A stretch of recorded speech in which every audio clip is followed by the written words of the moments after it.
দুর্ঘটনায় শোক প্রকাশ রাষ্ট্রপতি দ্রৌপদী মুর্মুর।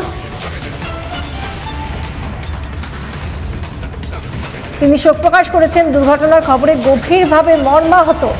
গভীরভাবে মর্মাহত বলেছেন রাষ্ট্রপতি। ক্ষতিগ্রস্তদের জন্য প্রার্থনা। এই মুহূর্তে দাঁড়িয়ে এর বেশি সত্যি কিছু বলার নেই। রাষ্ট্রপতি দ্রৌপদী মুর্মু সে কথাই বলেছেন, গোটা দেশ ক্ষতিগ্রস্তদের পাশে রয়েছে।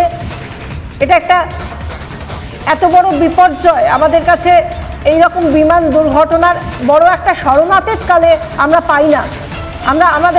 আমাদের স্মরণে নেই এত বড় দুর্ঘটনা আমাদের দেশে ইদানিংকালে হয়নি।